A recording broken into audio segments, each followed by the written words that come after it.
आज सबसे पहले हमारे जो पूर्वज हैं मेरे दादा साहब कैप्टन राव सिंह जी, उनके चरणों में आशीर्वाद लेते हुए जिस स्कूल में मैं मेरे गांव बिढ़ाई खेड़ा में पढ़ा हूं, यहां मेरे सभी बुजुर्गों के आशीर्वाद से, हमारे गणमान्य जो मेरे दादाजी हैं, चाचा जी हैं, सबके आशीर्वाद से पौधारोपण हमारे बिढ़ाई खेड़ा स्कूल से हमने शुरुआत की है। और मैं सभी क्षेत्रवासियों से अपील करना चाहूँगा कि जो तोहफा पर्यावरण को बचाने के लिए आप पौधारोपण करके मुझे मेरे बुजुर्गों के द्वारा, मेरी माताओं, बहनों और युवा साथियों द्वारा दिया जाता है, ज़्यादा से ज़्यादा पौधारोपण आज टोहाना के हर गांव में, टोहाना शहर, जाखड़ शहर में हो। और मैं अपने हरियाणा प्रदेश के भी साथियों से अपील करना चाहूँगा कि मेरे पास आपके बधाई के बहुत से फ़ोन आ रहे हैं। मैं भी उनसे अनुरोध कर रहा हूँ कि मुझे असली तोहफा तब मैं मानूंगा आपका, तब आप एक एक पौधा लगाएंगे और पूरे हरियाणा को हरा भरा बनाएंगे।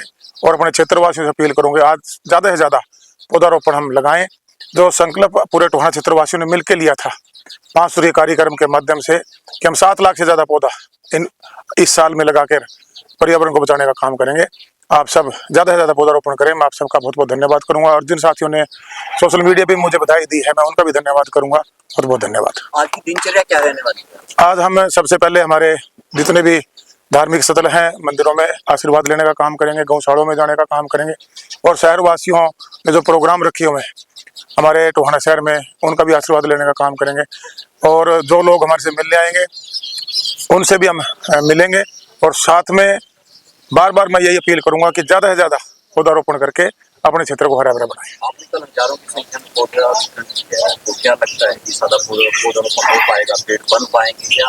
पहले के अभियान जो रहते हैं कई बार पौधा तो लगाया जाता है, देख पाते नहीं, मैंने अपील की है और ये लंबा सफ़र है। हम 15 साल से लोगों को जागरूक भी कर रहे हैं और लोगों को पर्यावरण के लिए लोग जागरूक भी हुए हैं। पौधों के बचाव की तरफ लोगों का ध्यान भी बढ़ा है और पौधा लगाना ही नहीं, उसको बचाना भी है। और इस कार्यक्रम को हम पौधा लगाकर उसको पालन पोषण करने की भी जिम्मेवारियां हमारे जो क्षेत्रवासी हैं उन्होंने ली हैं।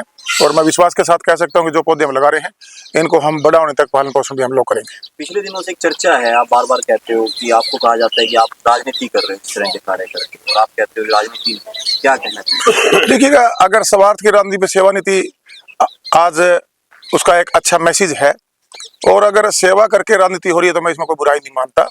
मैं तो ये खुला मैदान है, सब कंपटीशन है, आप आए करें। हम पर्यावरण भी बचा रहे हैं, हम हमारे बुजुर्गों को तीर्थ यात्राएं करा रहे हैं। आंखों का छठा मेगा कैंप लगाया हमने पिछले 15-16 साल के अंदर, उसमें हजारों लोगों को उसका लाभ मिल रहा है। शिक्षा के अंदर हम अवेयरनेस के लिए बच्चों को स्कूलों में जाके प्रोत्साहित करते हैं। खेलेगा युवा, बढ़ेगा युवा, हम उनको खेलों का सामान दे के, खेलों में जाकर प्रोत्साहित राशि दे के उनको अवेयर कर रहे हैं। तो ये सामाजिक कार्य है जो हमने एक संगठन बनाया था, उसके माध्यम से कंटिन्यू चल रहे हैं। जनता के आशीर्वाद से मैं विधायक बना हूँ, मंत्री बना हूँ। हमने प्रदेश के अंदर एक बदलाव लेकर आए हैं, व्यवस्था परिवर्तन हमने की है। जो गांव सिर्फ गली नाली और चौपाल की बातें होती थी, आज वहाँ ई-लाइब्रेरी की बात हो रही है, वो बढ़ने लगी हुई है। आधुनिक जिम हम गाँव में लेकर गए हैं, फिरनियों को हमने दुरुस्त कराया है, पार्क और व्यायामशाला हमने पार्क बनाकर देने का काम किया है, जोड़ों का जीर्णोद्धार किया है। 3-3 करोड़ के, 4-4 करोड़ के कम्युनिटी सेंटर आज गाँव में बनने लग रहे हैं। तो गाँव बदला है। जो शहरीकरण सिर्फ भाषणों में था, देवेंद्र सिंह बबली को जब थोड़े समय के लिए बतौर मंत्री काम करने का मौका मिला तो आज हर गांव के अंदर एक शहरीकरण जो भाषण हटकर धरातल पर पहुंचा है। आप मेरे गांव की तस्वीर देख लीजिए, ये स्कूल में पढ़ा हूँ, कम्युनिटी सेंटर हमारे पीछे है, लाइब्रेरी यहाँ बन गई है, पार्क आपने देखा होगा हमारे सामने यहाँ गाँव में बन चुका है, हमारा जोड़ों का जो जीर्णोद्धार हो चुका है।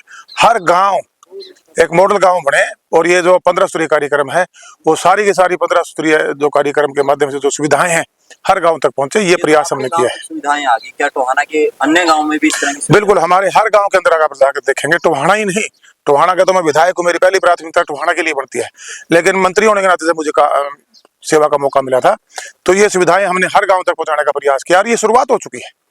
अब आने वाले समय में जो भी सरकारें आएंगी, ये सुविधाएं जो हमारे हरियाणा प्रदेश के ग्रामीण अंचल में बैठे हुए हमारे परिवार हैं वो लेने का उनका संवैधानिक राइट भी है और उनको यहाँ तक इन गाँव तक पहुँचानी भी पड़ेगी।